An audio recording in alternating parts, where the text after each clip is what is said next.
Om Namo Bhagavate Vasudevaya. Om Namo Bhagavate Vasudevaya.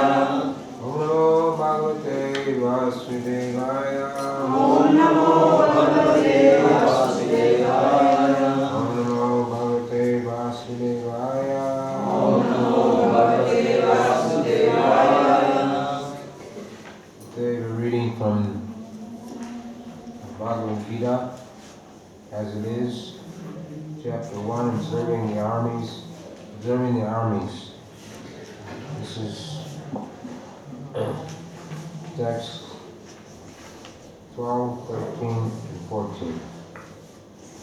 So I'll read 12 and 13, then we can chant 14 together.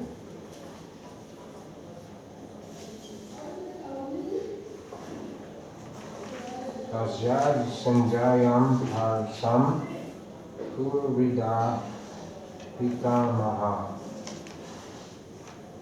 simha nadam vijayochai sankam dan mo pata pavan.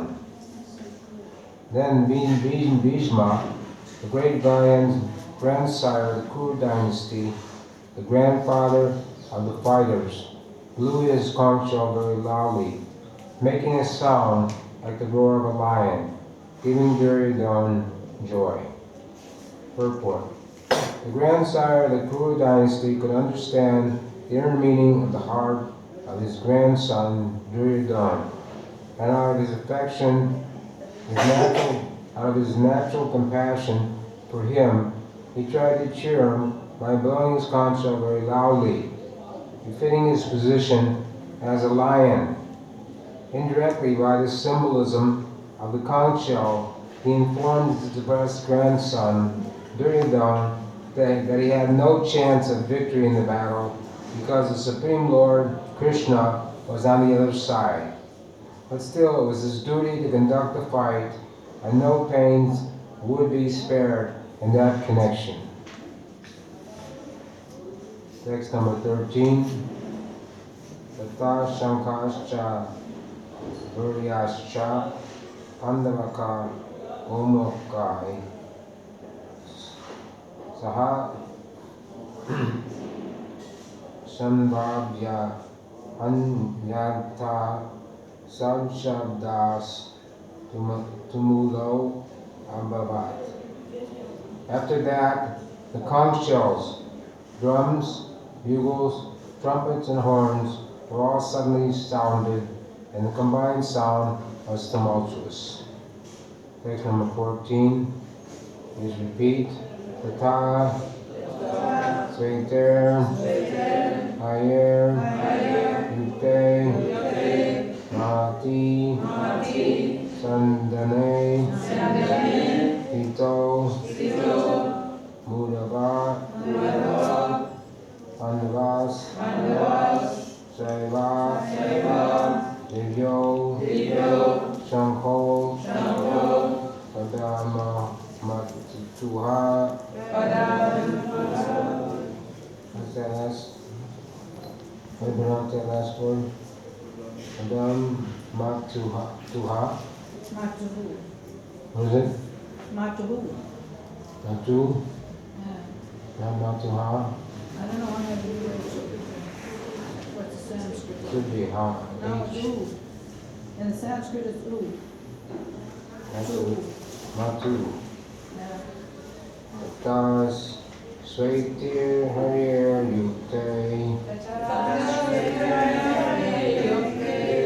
Ahati Sadhane Stito Bhagavan Pandavas Jaiva Devyo Shankho Padamatu Tata Svaitir Yukte Mahati Santan Stito Madhava Pandavas Jaiva Divyo Shankho Padamatu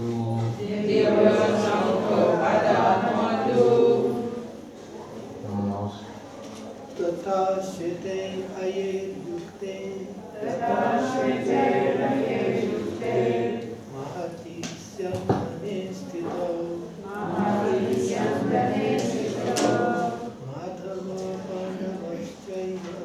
Madhava Pandavaschaiva Divyo Shankho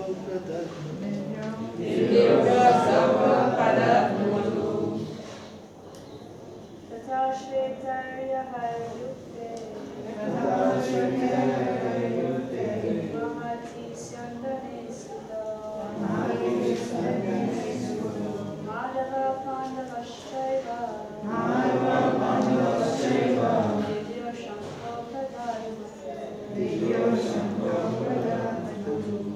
तथा सत्य हय युक्ते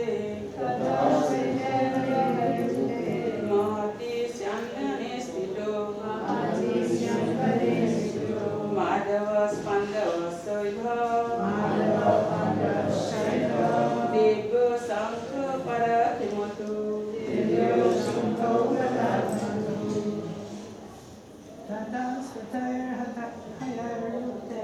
तथा सत्यहयुक्ते माधवमण्डवश्चैव महति स्यन्दने स्थितो दिव्यं शङ्खो प्रदानतुः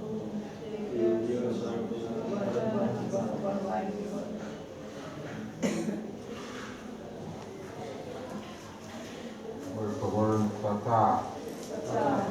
Thereafter. Shvetai. With white. Aye. Horses. Yukte.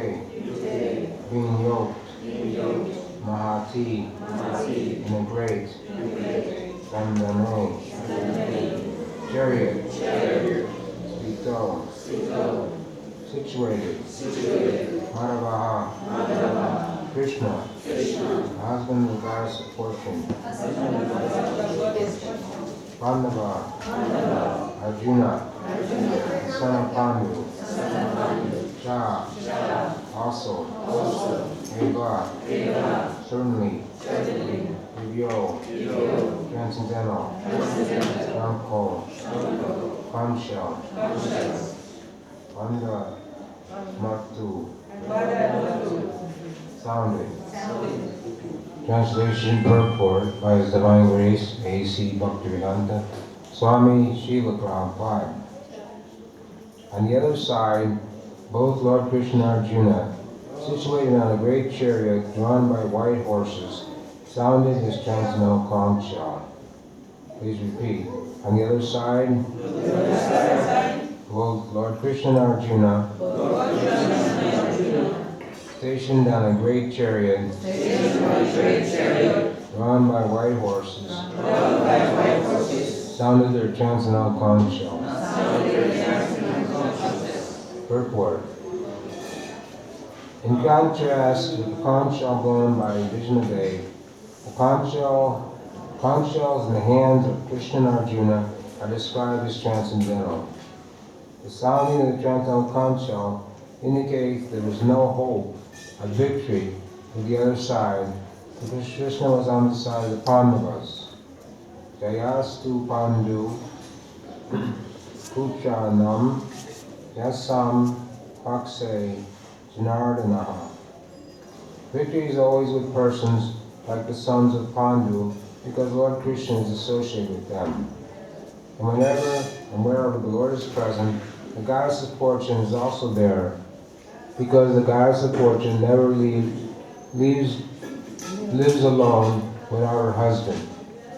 Therefore, victory and fortune were awaiting Arjuna, as indicated by the transcendental sound produced by the conch shell of Vishnu or Lord Krishna. Besides that, the chariot in which both friends were seated had been donated by Agni, the fire god, to Arjuna, and this indicated that this chariot was capable of conquering all sides, wherever it was drawn, all over the three worlds. Amaryan Tiramdasha, Anarjuna Sakara, Sakshu, Umitam Zina, Tasmay Shri Namaha, Sri Chaitanya Manovistam, Kavitam Yena Bhutale, Swayam Rupa Kadamayam Bhakti Swahayantikam. Vandeham Shri Guru Shri Yata Padakamalam, Inyun Vaishnavam Cha, Shri Rupam Sahajitam, Sahavano, Aganatam Tam Sajivam, Sadvaitam Savutam Vignat Utam Krishna Chaitanya Devam, Shri Radha Krishna Padam Sahavana Vaita, Shri Radha Shaktam Cha. Hey Krishna Karuna Sindhu Dina Bami Jagate, Gopisha Gopikanta Radha Kanta Nosate, Tapta Kamsana Gaurangi, Radhe Vrindavan Ishwari, Krishnamana Sute Devi Priyamani Hari Priye. Vanchakoputriyascha, Vidasindu Evacha, Annam Bhavnavyo Vaishnavyo Namo Namaha. Shri Krishna Chaitanya, Prabhu Nityananda, Shri Advaita Gadadhar, Shri Vasudeva Gaur Bhaktivinoda. Hare Krishna, Krishna Krishna, Hare Hare. Hare Rama, Rama Rama, Hare Hare. Translation: on the other side, both Lord Krishna and Arjuna, situated on a great chariot drawn by white horses. Sorry, the word is stationed. Stationed on a great chariot drawn by white horses, sounded the transcendental conch shell.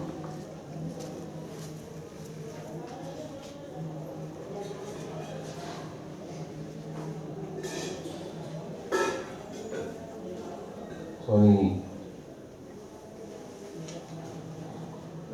Bhagavad Gita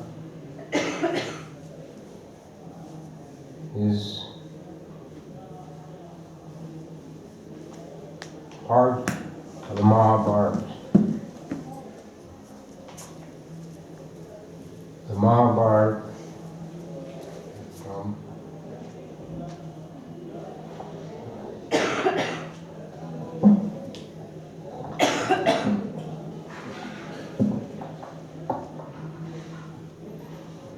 the Mahabharata, the better.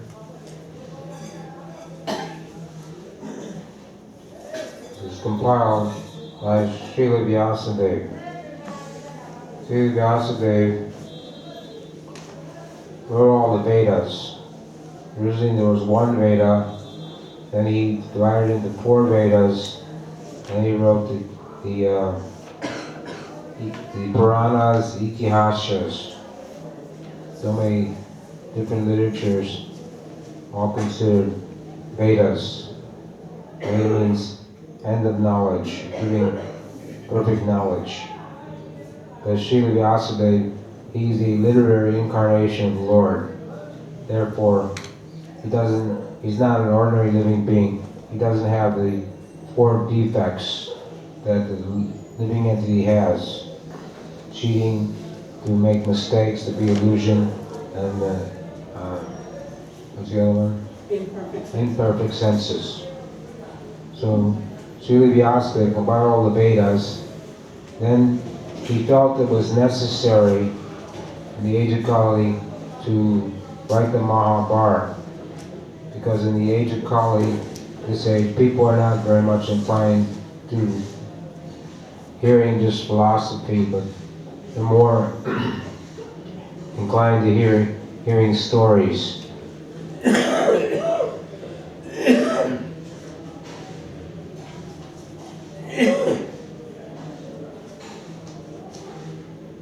So Srila Vyasadeva compiled the Mahabharata. And in the Mahabharata, the 5th chapter is called the Bhishma Parvaka.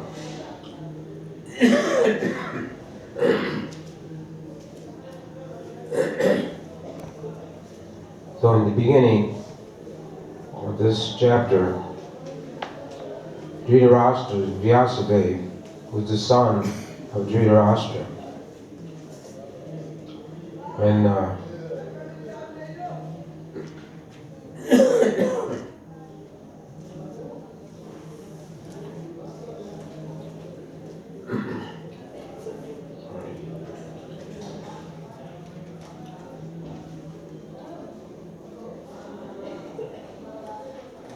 When Dhritarashtra was conceived,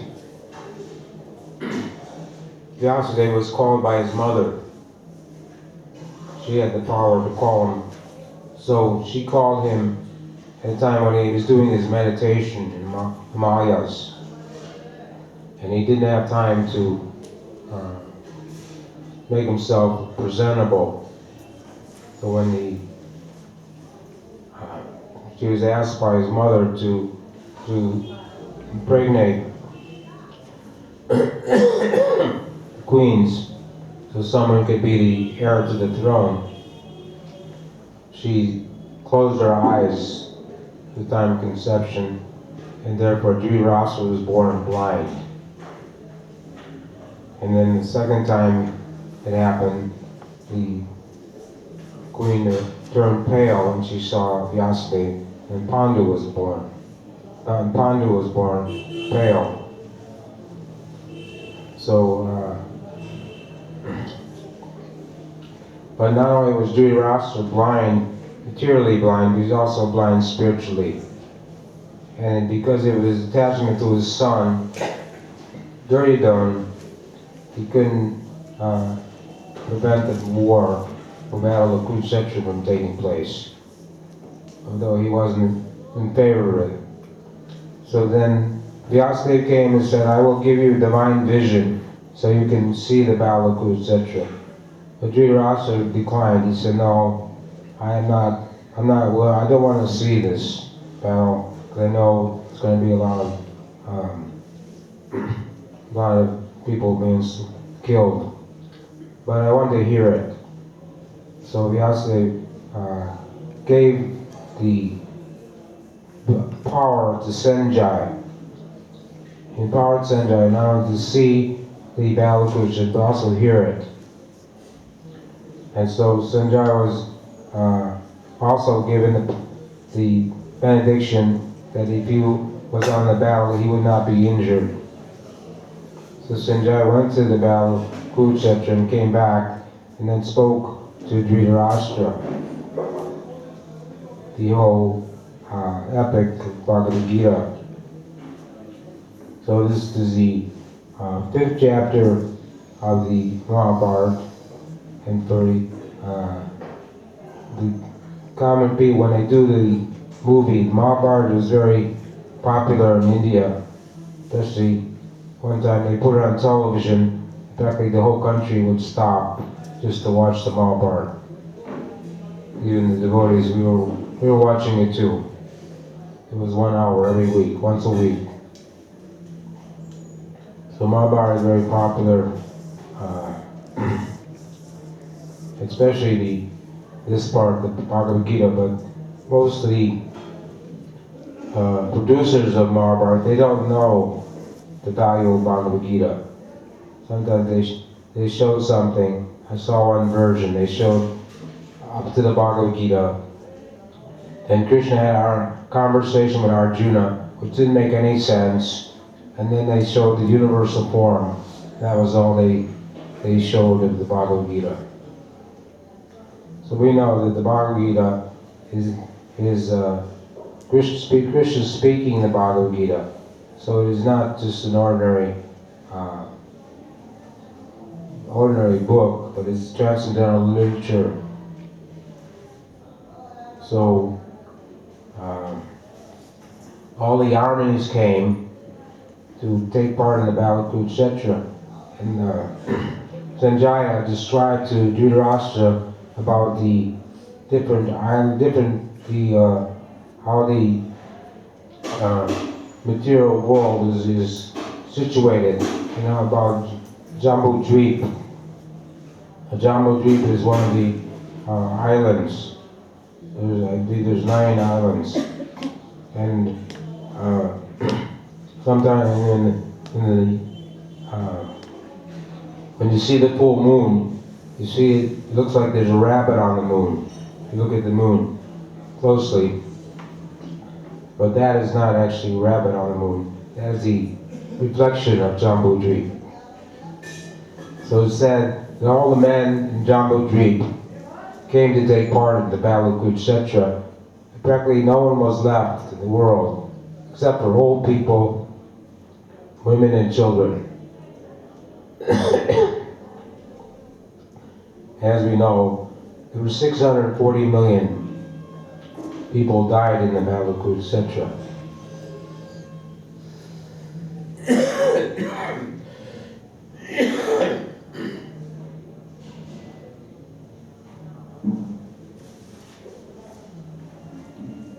So here, first, Bhishma. Bhishma was the grandsire of the Kurus. He was a appointed the commander of the Kuru armies. Actually, before that, at one point, Krishna was taking rest in Dwarka.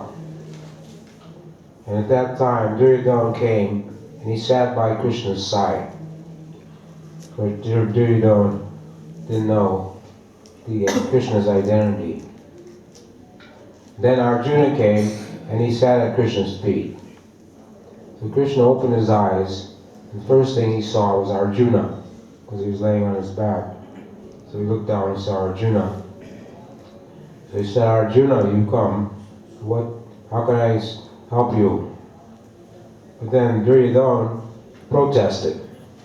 He said, I came first, so you should satisfy my desires first. So Krishna said, okay, you can choose. I'll give you a choice. There's going to be a battle. You can have me on your side, or you can have my armies.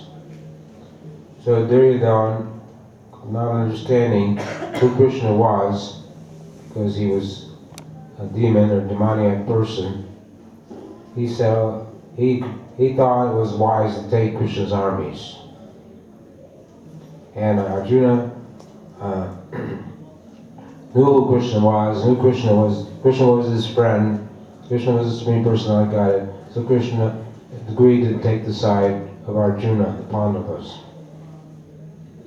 So that brings it up to this point, where the Bhishma Dev sounds his conch shell and tries to cheer up Duryodhana, but he actually knows it's not possible for the Duryodhana and his Kauravas, the Kurus, to win the battle. Then when the armies were arrayed, Yudhisthira Maharaj, he saw that the Pandavas were outnumbered. The Kurus, they had 11 Akshinas divisions, so the Pandavas only had 7. So he was a little concerned that they had to keep their army very tightly together to assure victory. But Arjuna said, no, you don't have to worry, because we have Krishna on our side. Then there's no chance that the other side can be victorious. So that's being described here. Also, in the last verse in the Bhagavad Gita, the same thing is reiterated.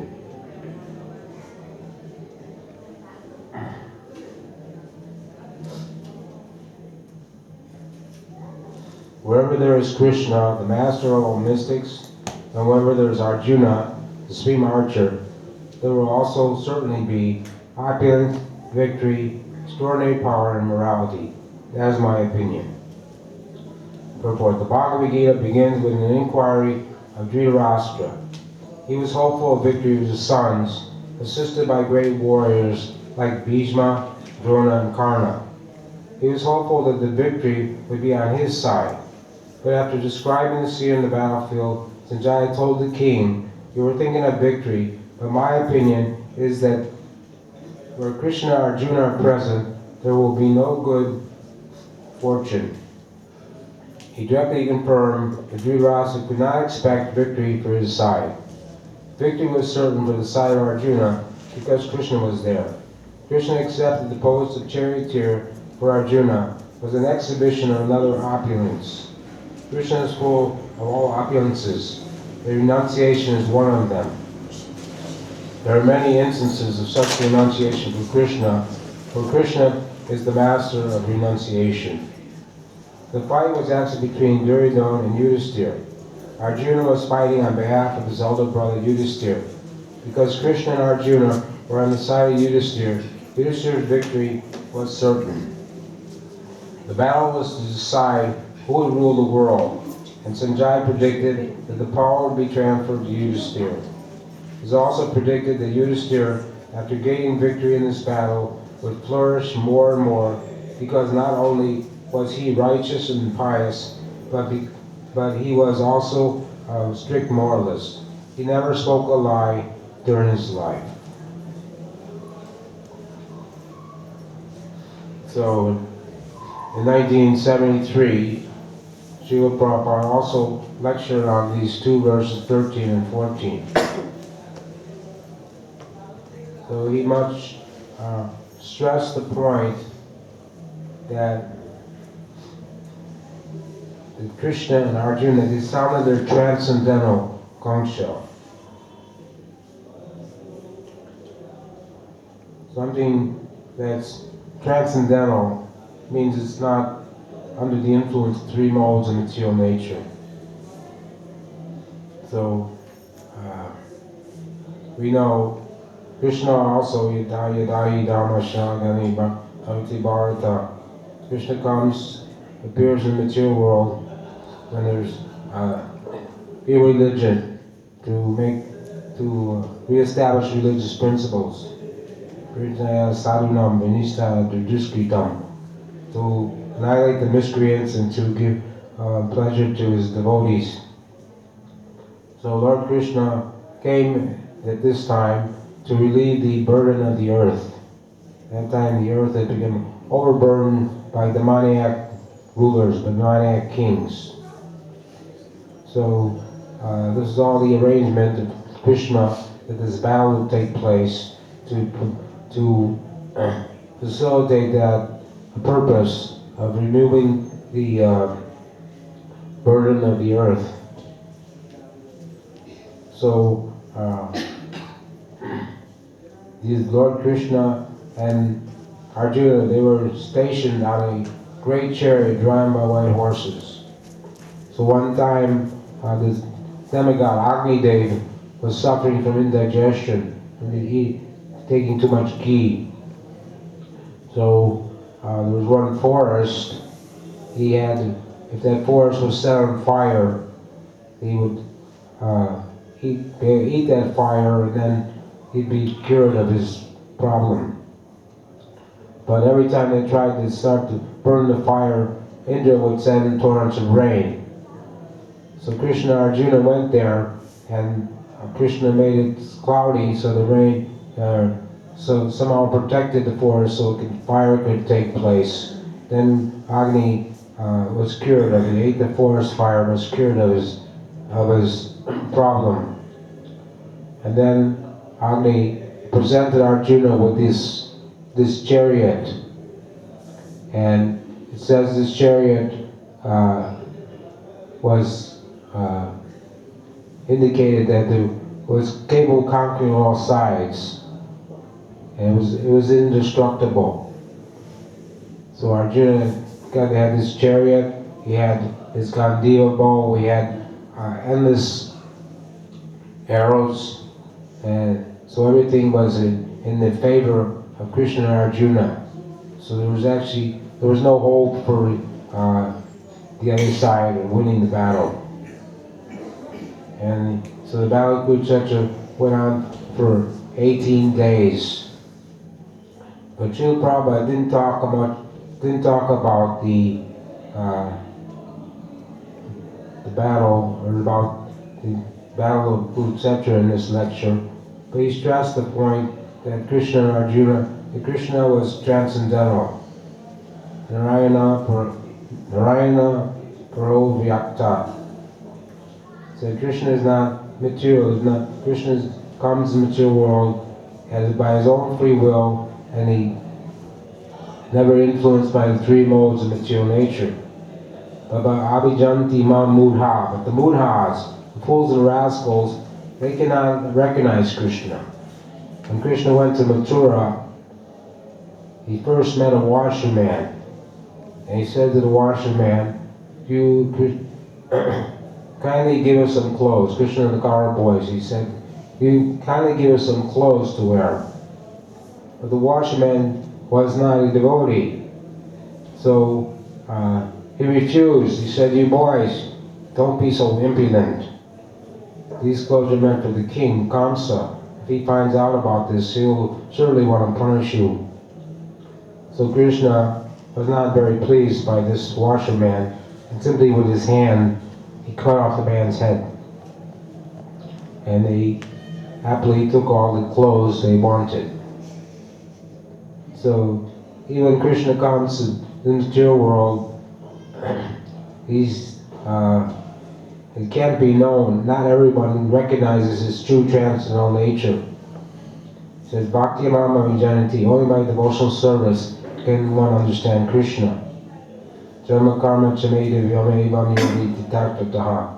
Tagvam Naitimam eti so Arjuna. It says, if one understands Krishna's transcendental pastimes, then he doesn't have to take birth again. So Krishna is pure, and he's not in any way contaminated by the modes of nature. If someone is contaminated by the three modes of material nature, then he can't understand Krishna.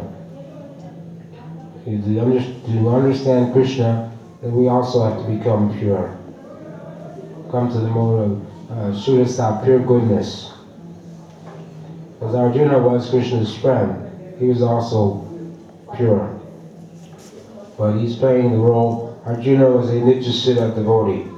Prabhupada was speaking how there's two kinds of living entities in this world.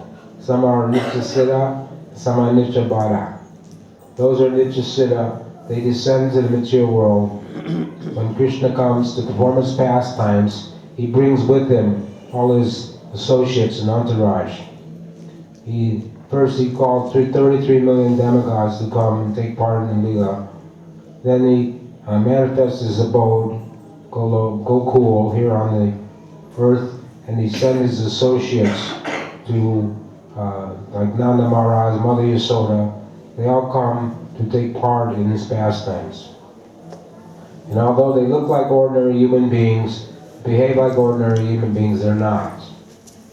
Because there's no influence of the modes of nature. They're above the modes of nature. And it says in Gokul, in the Krishna's abode, everyone is always joyful and never speak any ill words. It's a Chintamani Prakamashu Kalpabhiksha.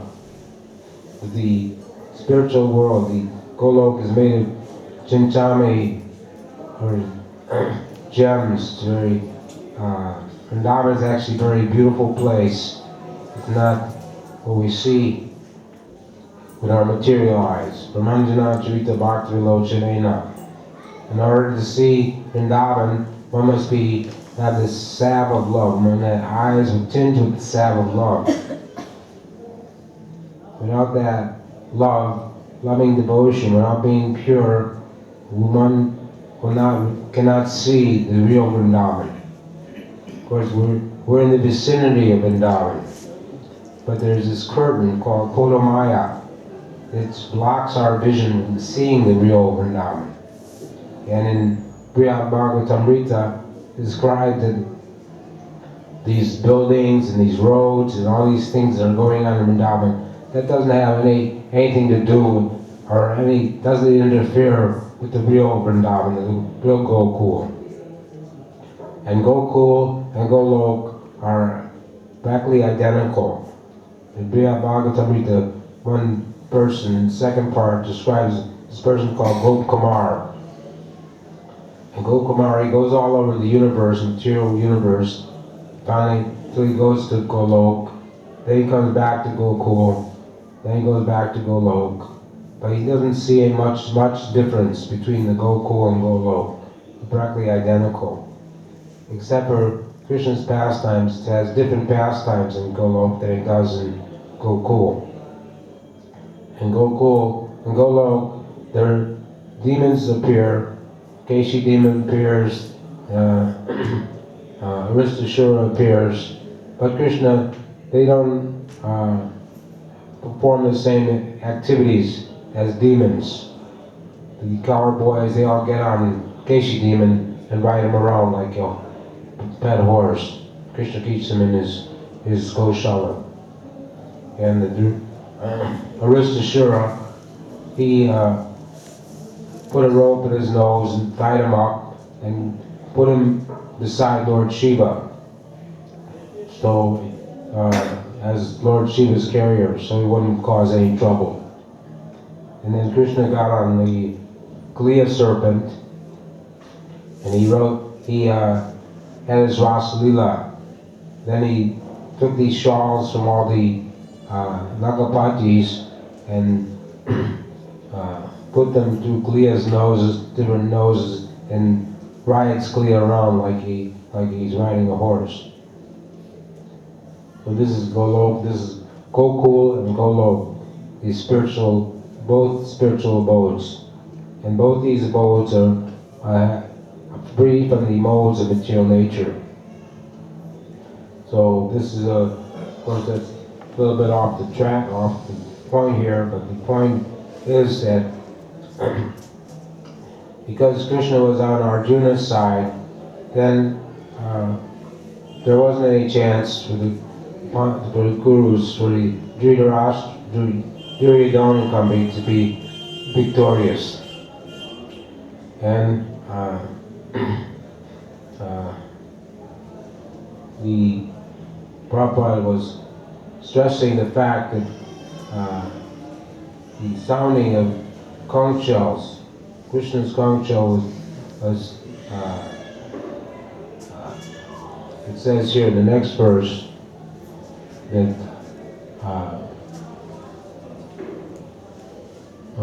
describing that it actually shattered the hearts of the Kurus. So these are the things that Prabhupada talked about, how the living entity, he talked about those who are eternal associates, the Nityasiddhas. They come in the material world to assist the Lord in His pastimes, but they're never influenced by the modes of material nature. But then there's the Nityabhara, or the eternally conditioned soul, who comes into the material world but doesn't know how he is coming in the material world, and he doesn't know how to get out of the material world. Or he doesn't even know, for most people don't even know they're supposed to get out of the material world. So the eternally liberated souls, eternally conditioned souls. And the eternally conditioned souls, their only business is to try to get as much sense gratification as they can. They don't have any idea about spiritual life. So this is the coming up, tomorrow starts the December marathon. Prabhupada was ordered by his spiritual master that if you ever get money, to print books. So Prabhupada took that order to heart and went to America, and he wrote his manuscript, the Bhagavad Gita, and somehow that first manuscript was stolen along with his typewriter when he was living in New York, in an apartment in New York. Somehow Prabhupada wrote it again. He wrote that manuscript for the Bhagavad Gita. Then at first they printed a abridged edition, a shorter edition of the Bhagavad Gita, which was a like a blue or purple color. It had all the verses, but didn't have so many purports. Then Prabhupada compiled the complete Bhagavad Gita. And one time, Brahmananda in New York on 2nd Avenue was selling records to make some money, and someone from Macmillan Company had requested him to come there. He wanted to buy one record. So Prabhupada told him, when you go there, you ask them to print our Bhagavad Gita. So Brahmananda didn't know what was going to happen, how that is possible. So he went to Macmillan Company, and he met this man who worked in the accounts office. And while he was there, one of the editors came in and said, "Oh, we've been looking for a Bhagavad Gita." And Brahmana said, "Well, we have one. Can you print our Bhagavad Gita?" And so he agreed to print the Bhagavad Gita. So Prabhupada's first the Bhagavad Gita was printed by the Macmillan Company. This Bhagavad Gita as it is. So that was pretty amazing happening. That Prabhupada told him to do it, and somehow he did it. It was like a miracle. So this month, next month, they started distributing books in America in a big way, and they saw that in the month of December, most of the people in America are Christians. So in December means Christmas, the Christmas holiday. So at that time, people are very busy buying presents for their relatives, going shopping. So it was seen that this was the best time for distributing books, because people had a lot of money and they were in a good mood. So then we started this Prabhupada marathon. Prabhupada wanted us to have a marathon. So the devotees were very enthusiastic about distributing books, and we'd go out for many long hours, distribute many, many books. And the scores became bigger and bigger and bigger. And Prabhupada was very pleased with this. But the whole idea was not just to distribute books and get money, but to give people Krishna consciousness. Because if anybody reads the Bhagavad Gita, they'll understand that the goal of life is not simply eating, sleeping, mating, and defending, because that is the business of animals. But the goal of life is to surrender to Krishna. Krishna says, "Daiveshu gunamaya mamamaya durataya." This material world is material energy, very strong. But anyone who surrenders unto me can easily cross beyond it. And then in the Bhagavad Gita, Krishna says, "Sarva dharma parityajya mamekam saranam vraja aham tvam sarvabhavanyo mokshashami mahasuchaha." So, the Bhagavad Gita deals with 5 subject matters: the living entity, the Supreme Personality of Godhead, the material nature, and time and karma. So one of the four things are eternal, but the karma, that can be changed. So if we surrender to Krishna, then he's guaranteeing. He says, "Do not fear, do not worry. I will free you from all your sinful activities, from all the reaction to your sinful activities." So when we take initiation into this Krishna consciousness movement, that's when the karma stops. Of course, it is compared to when we turn off the fan. The fan will continue to rotate for some time. And we may get we're still getting some karmic reaction, prarabdha karma from our previous life. But Krishna, for the most part, is minimizing the devotees' suffering.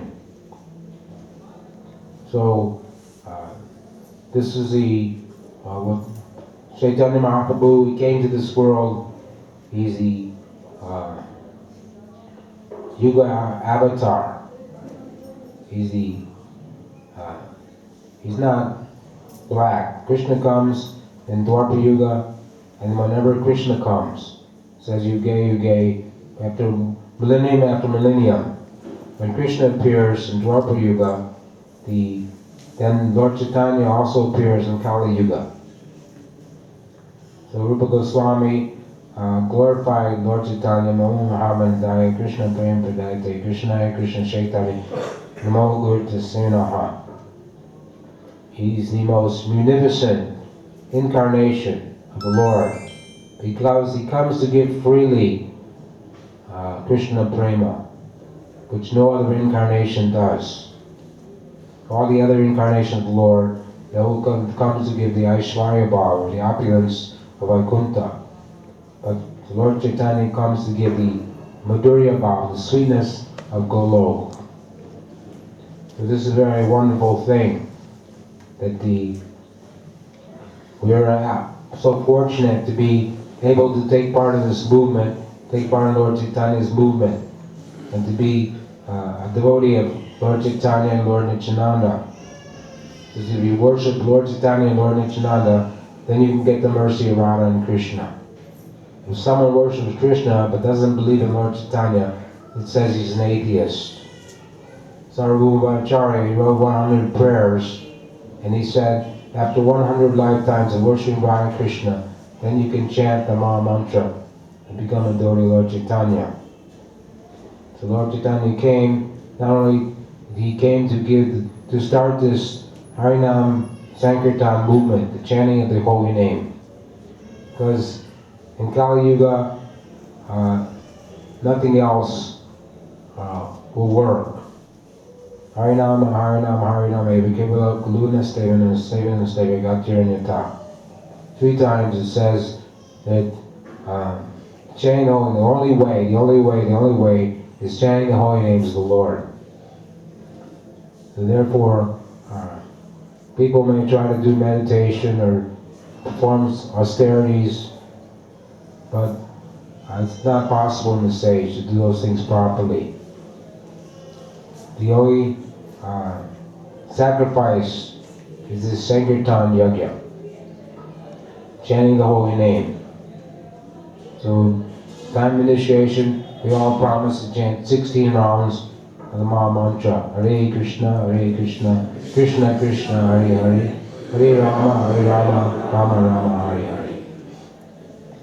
And this book distribution is also, Prabhupada stressed, said that book distribution was more important than street Sankirtan. Because you can go on the street and chant, and the Mridanga may be heard for 1 or 2 blocks. But if you distribute the books will go all over the world. This is the Brihat Mridanga. One man in Delhi, his son-in-law got a Bhagavad Gita and from some devotee on the street. He told his father-in-law, I'm not interested in this book, you take it. So he took the Bhagavad Gita, put it on his shelf. And a couple of years later, he started reading the Bhagavad Gita, started going to the temple, became a devotee.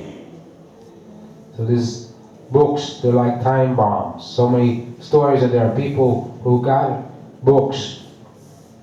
Generally, people get books, they keep them in their house. They don't throw away books. People always keep all the books. So if they get the book, a Bhagavatam or a Bhagavad Gita, it's like having Krishna in their house. And if they're fortunate, somehow or other, they may take advantage of it. Someone in their family may take advantage of it. Somehow the mercy is there. And there are many stories of people who got a book from a devotee and didn't read it for 20 years. And then they were in distress, their life was not going well. Somehow they picked up the book, they started reading it, and they became devotee. So this is why Prabhupada stresses book distribution. His desire was Guru Maharaj that the books be distributed, and the whole message in the book is that everyone should take to this chanting of Hare Krishna. Because by chanting Hare Krishna, then we can make our life successful, become perfect. Perfection of life is to chant the holy name, chant the pure name, without offenses. So every day we're reciting 10 offenses of the holy name. So we have to try to chant without attentively, not mechanically. The chanting, Prabhupada said, one time Prabhupada said, the devotee was thinking, now I finished my 16 rounds, I can do any damn thing. But that's, 16 rounds is the minimum. Especially in Vrindavan, you can chant more and more and more. It's easy to chant in Vrindavan. So if you go outside outside Vrindavan, it's not so easy to chant, especially in the daytime. But somehow Vrindavan becomes easy. And the holy name is pure. But we're not chanting the pure holy name because we're committing offenses. It says if ecstatic symptoms are not there, when we chant the holy name, tears in the eyes, voice faltering, voice, hair standing on end, it means the heart is steel framed. A steel framed heart means we're committing offenses to the holy name. So every day we have to pray to the holy name that somehow we can hear attentively, 10th offense, to maintain material attachments, even after understanding so many instructions on the subject matter. And it's also offensive to be inattentive while chanting. So it says that this inattentive chanting, inattentiveness is the root of all of the other offenses. So we have to try to chant without any distraction, simply hearing the holy name. Hare Krishna, Krishna Krishna, Hare Hare, Hare Rama, Rama Rama, Hare Hare. In this way, we'll understand the nature of the holy name. Lord Chaitanya said that all the energies are invested in the holy name. Unfortunate as I am, I have no attraction for them. So the holy name is pure, and holy name, even the outside people, when they come to this temple and hear the kirtan, they begin to dance and chant along with us. Not everyone, but many people do. Because they're getting the mercy of the holy name. Even without performing any sadhana, they still can feel some pleasure in the holy name. Nanda Mudi Vardhanam. Goloke Premadana Harinam Sankirtan. This is not a material sound vibration. It comes from the spiritual. It comes from the spiritual world. It was brought by Chaitanya Mahaprabhu, the holy name. And therefore, he wanted to distribute it in every town and village. So Srila Prabhupada made that a reality. His godbrothers didn't think that couldn't understand how that could become a reality, every town and village. But now the chanting, we see the chanting is going on in so many places, faraway countries that we never even heard of. Russia, China, where the governments are so strict, or at least for the communists, so much opposition is there. Still the chanting is going on. So this is the great fortune of this movement. This is all due to the mercy of Chaitanya Mahaprabhu, Srila Prabhupada, the 6 Goswamis. So we have to follow all the principles very strictly, try to avoid offenses in the holy dham, try to avoid offenses to the holy name, avoid offenses in deity worship, avoid offending even the ordinary living entities.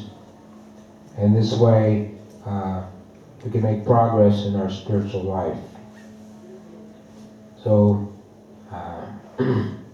this is the importance of the Bhagavad Gita, is the ABCs of spiritual life. The beginning. Then we have Srimad Bhagavatam, Chaitanya Charitamrita. The Bhagavad Gita is the ABCs, the elementary school. Bhagavatam is the graduate school. Chaitanya Charitamrita is postgraduate school. So all are very important that we study all of these books, utilize our time. It says 24 hours a day, one should utilize this time, hearing and chanting, remembering the name, form, quality, pastimes of the Lord. We shouldn't waste our time especially in Vrindavan and Dham, idle gossip or talking about mundane subject matters. Try to absorb ourselves in the Krishna consciousness as much as possible. So, anybody have any questions, comments?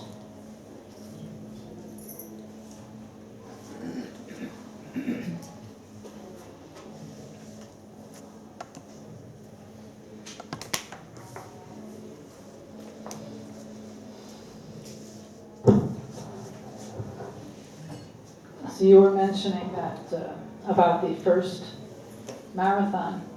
So I was considering that first marathon.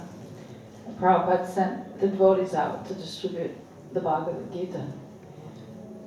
And the last day before Christmas, Rameshwar got the idea that everybody's in such a good spirit, so he stayed out till midnight. And he was thinking, oh, I'll be able to distribute more books than everybody else because I'm staying out longer. And when he got back to the temple, no one was back. Everyone else got the same idea at the same time. And everybody else was out there thinking, I'm going to keep on distributing these books because it's just before Christmas and take advantage and seize the opportunity. So that's how the whole marathon, the whole spirit of the marathon began. I wasn't here at that time, but it sounded pretty exciting. The thing is, there's no Christmas in India, but still they distribute more books than anywhere else in the world. By Krishna's good fortune, the Gita Jayanti is in the same month. So, by the way, Gita Jayanti will be the 13th of December, Mokshada Ekadasi, and we will be also chanting the Sanskrit shlokas in the temple. Different devotees will lead different chapters, and it's very,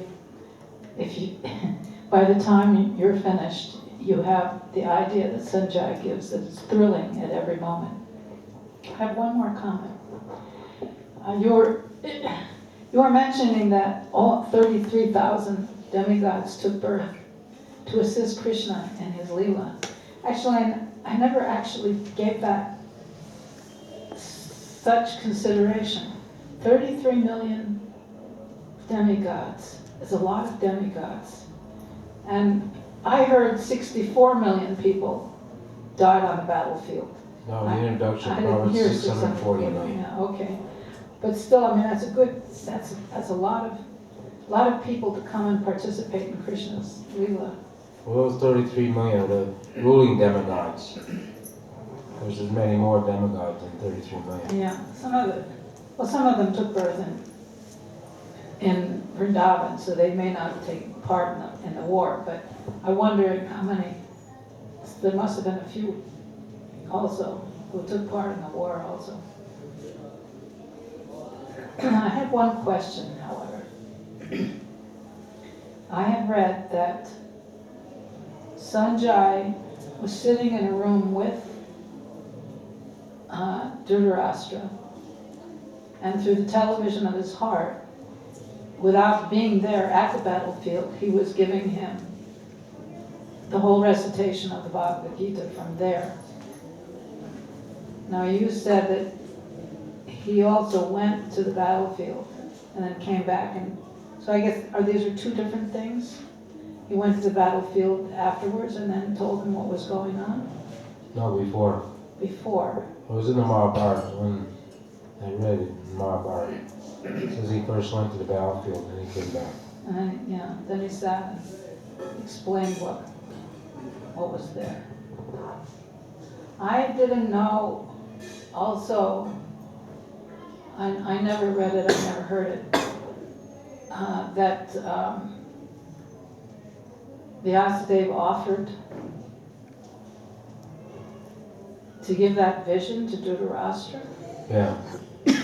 It's stated there in the When? Where's beginning the of the chapter, Bhishma Parvaka. Whose version? Oh, bridge one I read about, what's his name?